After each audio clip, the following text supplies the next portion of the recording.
Welcome into It's Just Wrestling. There is so much to get to today. I have to be honest, I went back and forth about whether I was going to drop a show on Thursday like I have been doing or had been doing.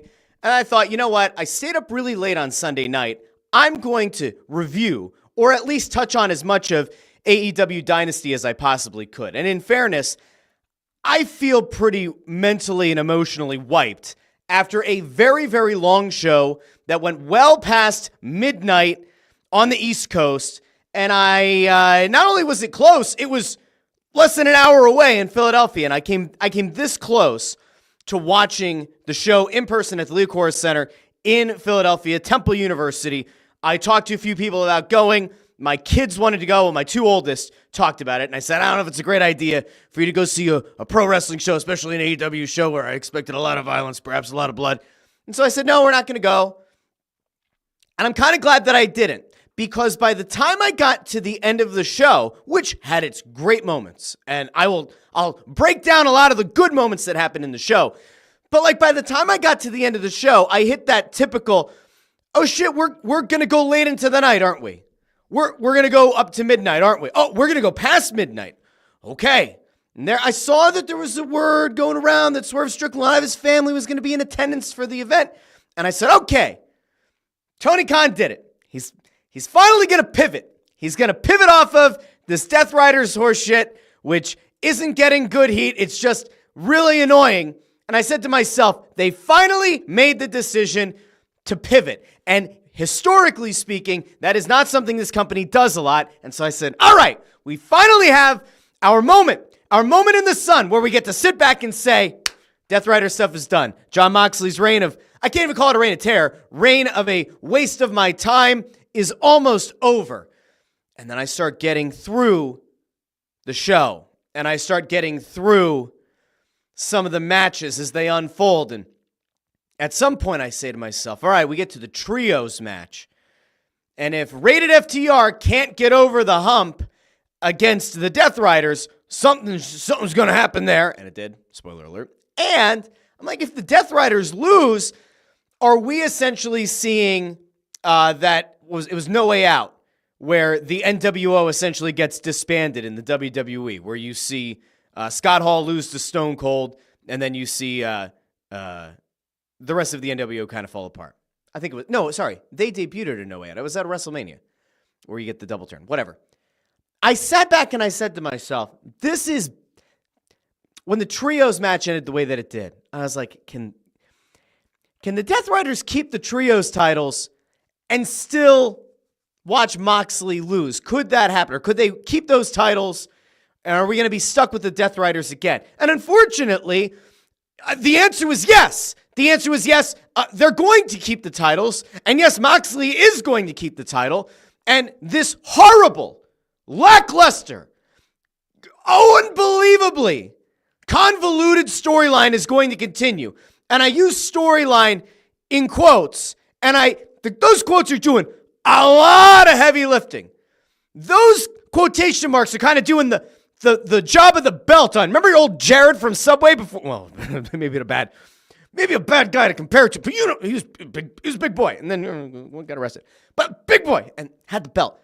Those quotation marks are doing a lot of the heavy lifting, okay?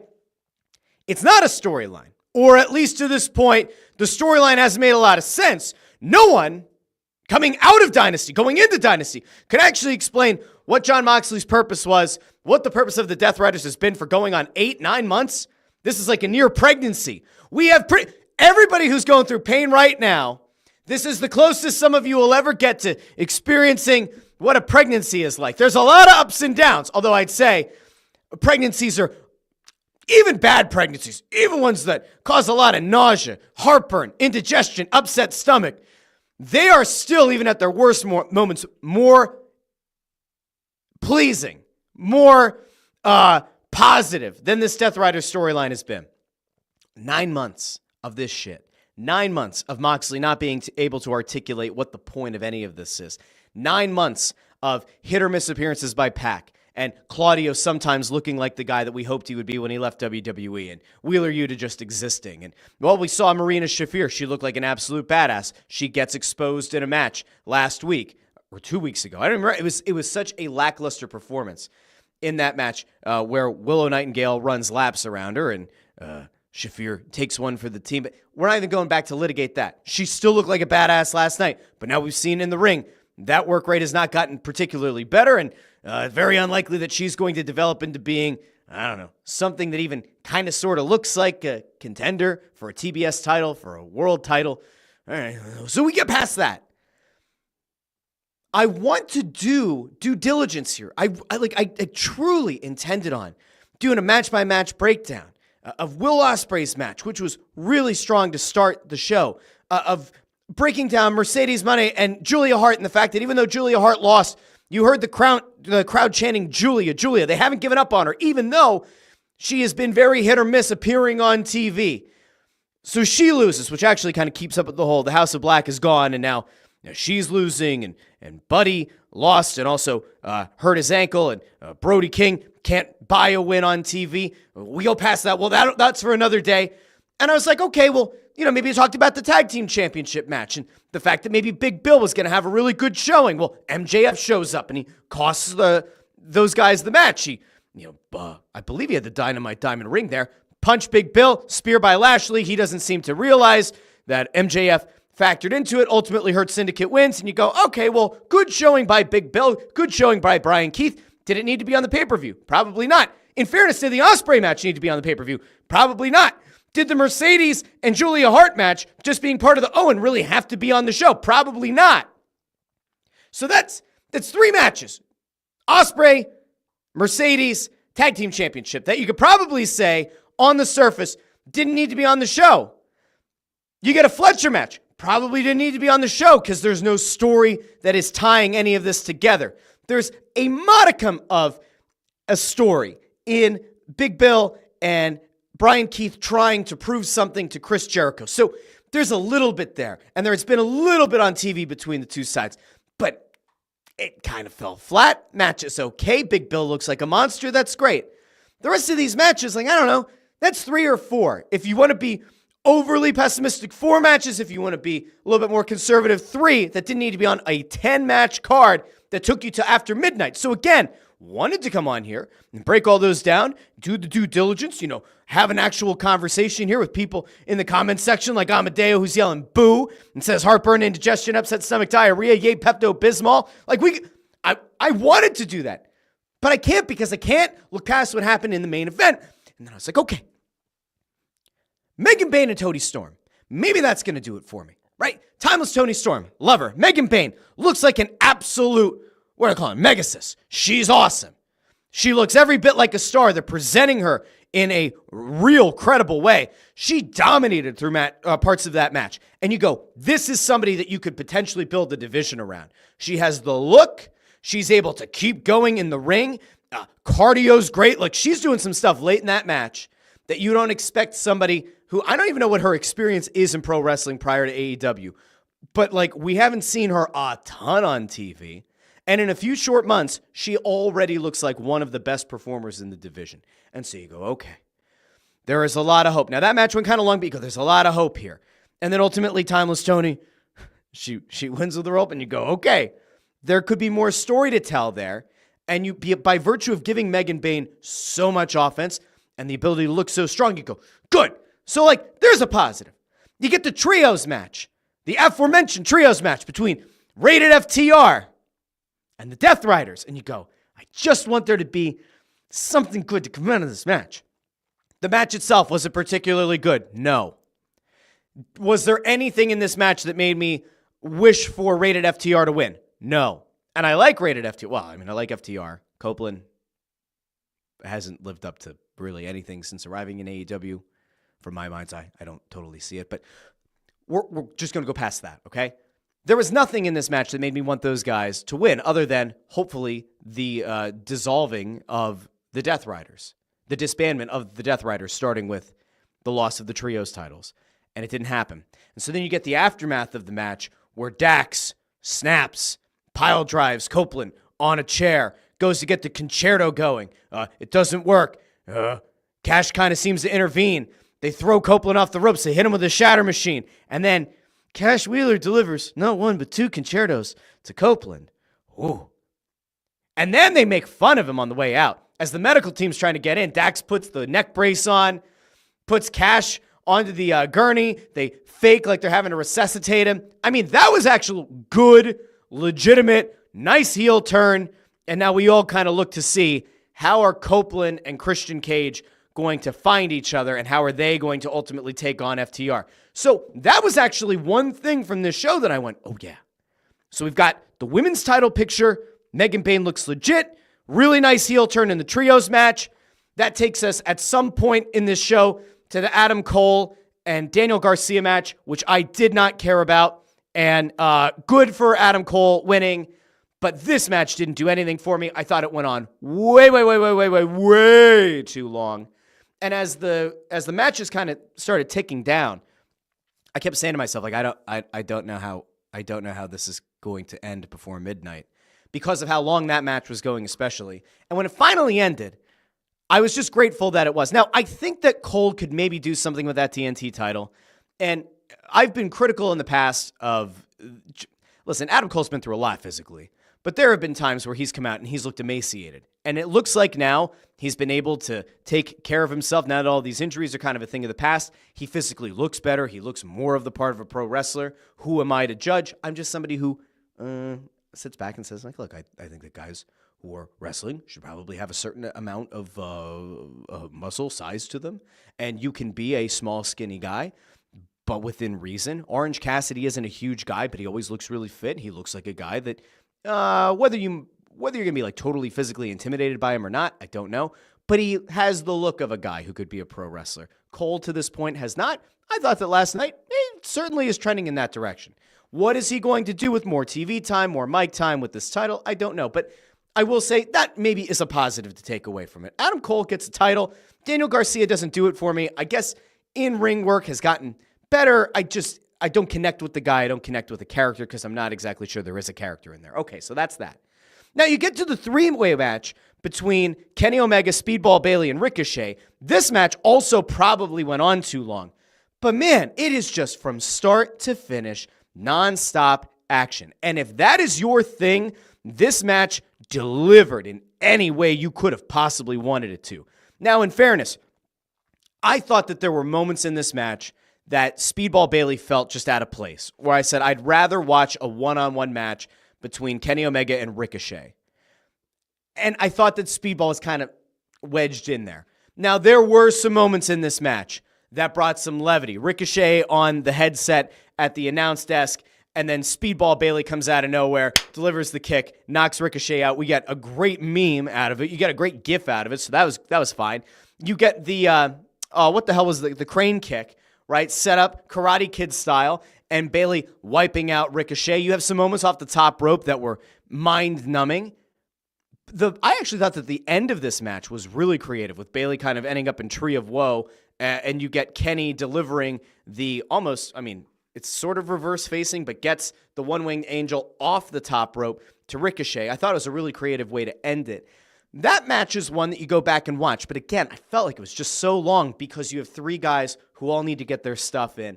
And I can't say that match didn't belong or that match was out of place. I think that if you had, as I mentioned before, removed a few matches from this card, and this is a 6, maybe 7 match card, and you put that one in the middle of the show, it probably doesn't feel as long, and the crowd probably eats it up even more than they did.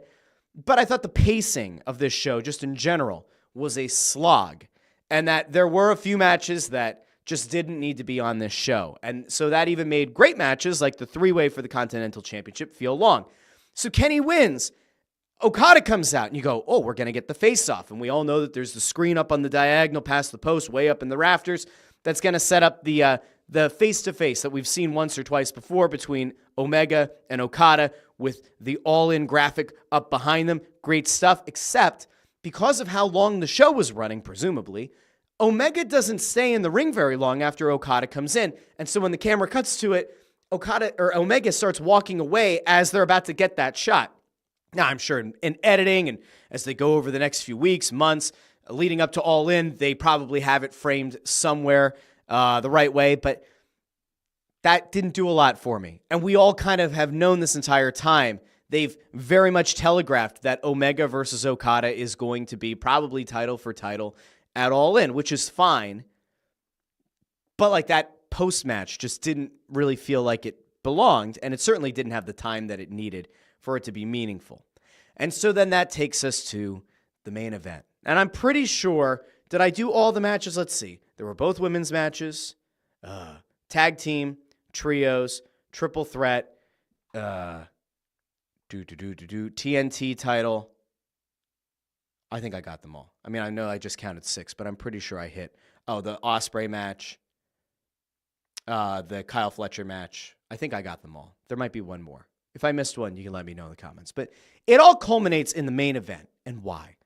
Because we go into this pay-per-view, and I went into this pay-per-view. Listen, again, the show was less than an hour away. I have gone to the Accor Center before to see AEW. I think it was like 2021, I went down to cover it as media. And it's a good place for wrestling. The sight lines are good. The atmosphere in the building was really good at that time. It seemed like the atmosphere last night was also very good. But I was wildly disappointed in the card as it stood going into this week when I think there were only 6 matches announced. And I said, no, this looks like a B-level pay-per-view. And I felt like the way that they've been building around Moxley and they've been building the Death Riders thing, I said to myself, this just feels like it's going to be a Moxley win. And I don't want to go into Philadelphia to go see Moxley win again and it probably be close to midnight. And when my almost 10-year-old was like, hey, can we go? I said, buddy, like, I'm not going to take you to a show that's not going to end until midnight. And then we're getting home at like 1:30. You're not going to sleep. You have school the next day. Again, like, I felt very good about my decision because the Moxley versus Swerve match has followed a certain kind of formula, right? And it's akin to what the Bloodline storyline was like a couple of years ago. Schmozzy finish, including the champion's family, their stable, coming in and leading to a schmozzy ending that leads to the champion retaining. Now, in fairness, back in like 2023 as the Bloodline was running roughshod over WWE, we all hated it.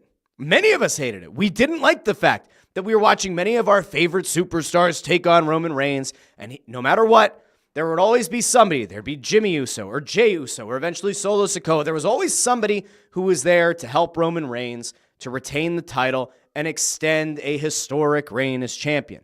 But at the same time, you could zoom out and say, the WWE is doing great business. The WWE is booming. Roman Reigns has an aura to him. There is something about him as champion that resonates and works. And there's a historic lineage around his family. And even though you would walk away from a pay-per-view very frustrated that he retained the title, you could still zoom out macro sense and say, you know what though? It's still what's best for business because it's working.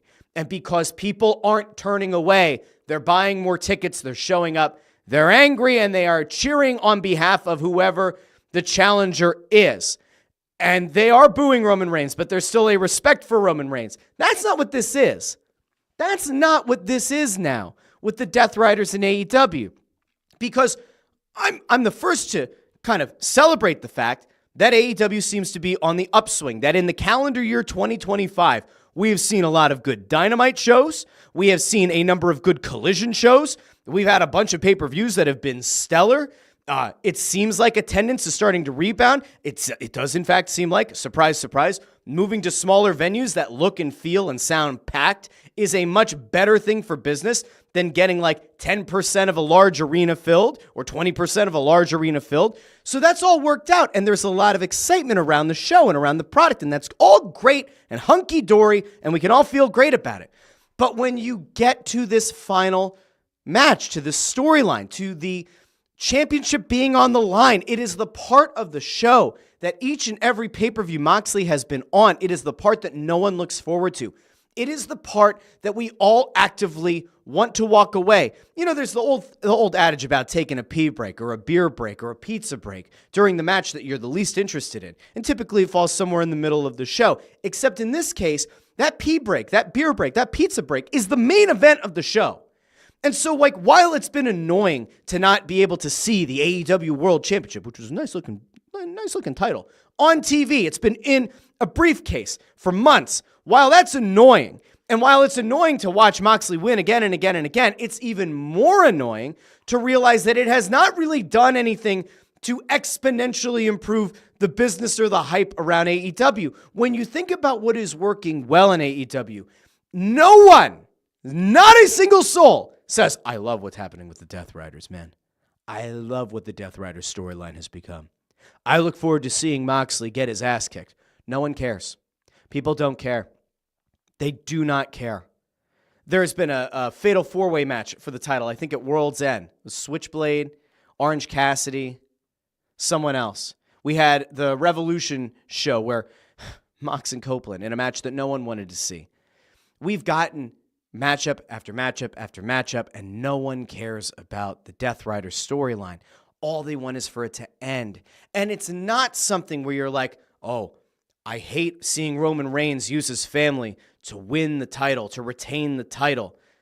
And you kind of like love to boo Roman. It's not that. People are just sick of Moxley. I don't even know if at this point that it's people actively hate Moxley. I think it's just that they hate watching Moxley. They hate the fact that the Death Rider storyline has stagnated and remained stagnant for months. There was an initial belief with the Death Rider storyline, and they referred to it on commentary, that there might be a higher power. Who's giving Moxley these instructions? Who's the one calling the shots?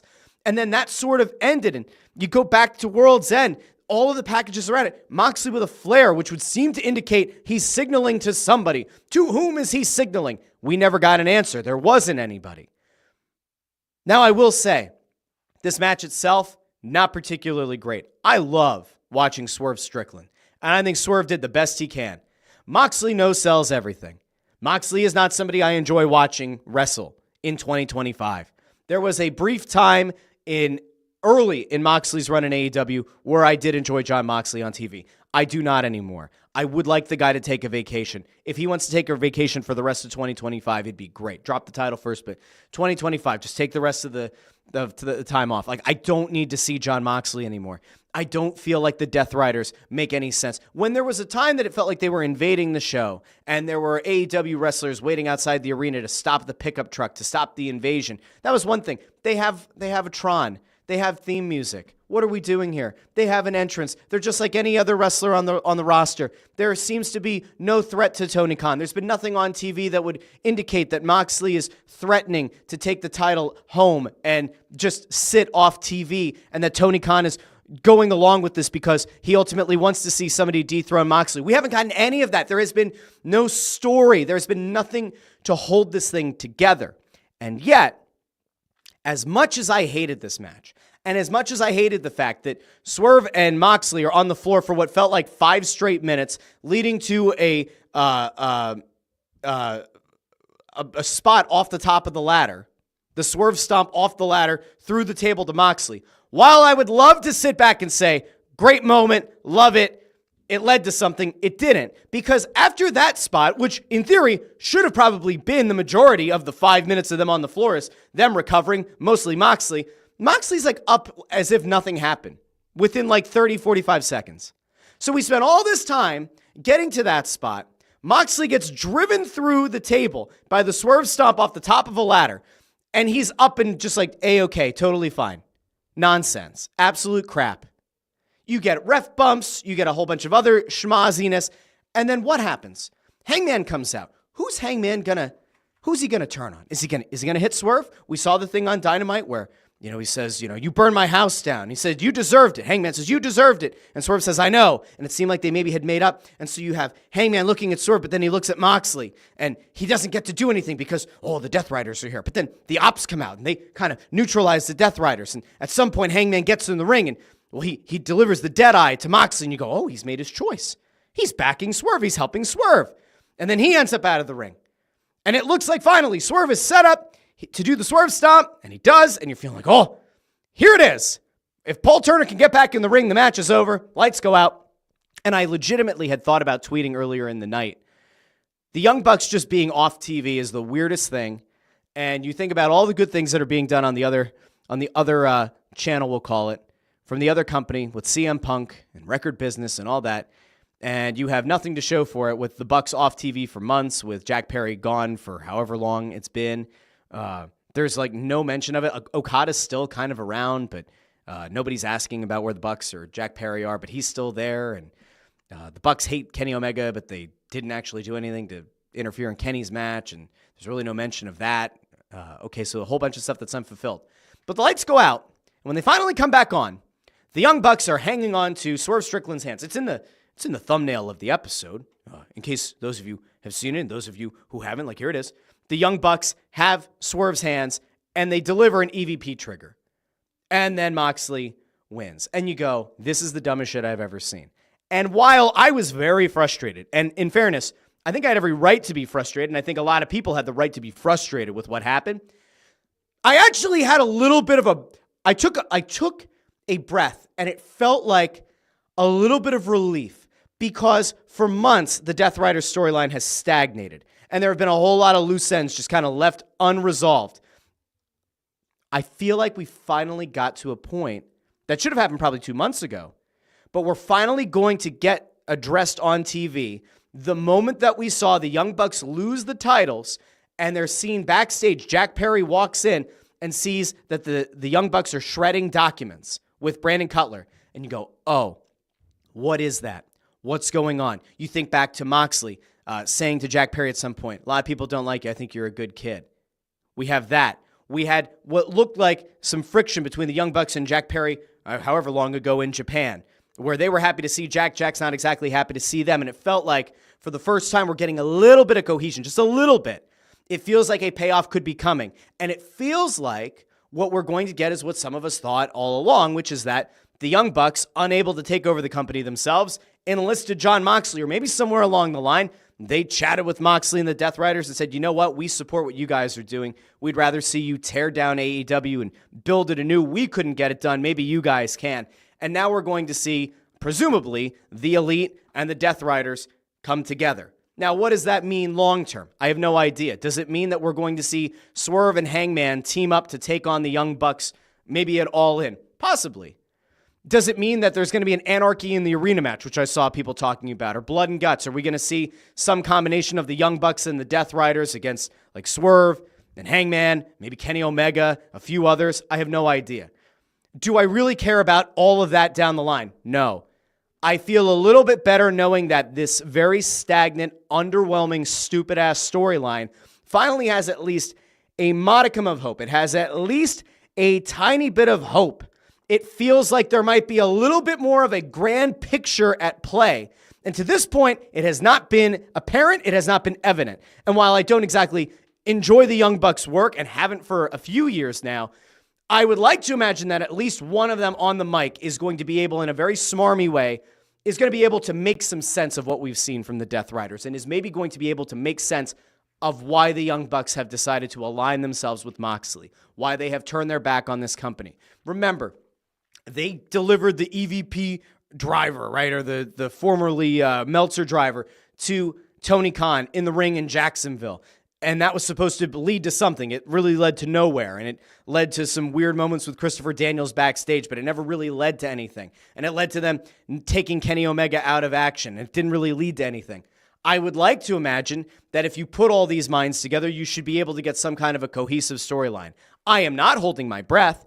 I am not going to somehow lie to myself and make myself believe that this is going to be the greatest storyline in AEW history. I will say that if this whole thing is building towards All In, and that we have to wait until All In for Darby Allin to return, that would be bad, very bad. Darby's about to, I think in the next week or so, go on the Mount Everest hike, which could take a month, could take 2 months, could take longer. It better not be building towards that. Is it going to build towards Will Ospreay wins the Owen, gets the title shot at All In, and now he's going to be the one to dethrone Moxley? Maybe. I'd rather it be a Day 1 AEW guy. I can make a very compelling case that Hangman Adam Page makes a lot more sense as a Day 1 guy. He also gets to stick it to the Young Bucks. There are so many ways that you can go, but the one place this needs to go, the Death Rider storyline needs to go, is in the trash. It has taken far too long to deliver far too little. And even though it seems like we're getting some converging storylines, finally, we are 3 months at least late. There was a way to keep the momentum going around that storyline. It has flatlined. This is maybe a little bit of a bump. Maybe this is a little bit of a jolt to the storyline, and maybe somebody is going to have a way to put something on TV that's going to make sense and be compelling and get people interested. But I have to say, once again, I'm underwhelmed by the main event, mostly because of Moxley, his lack of selling, refereeing making no sense.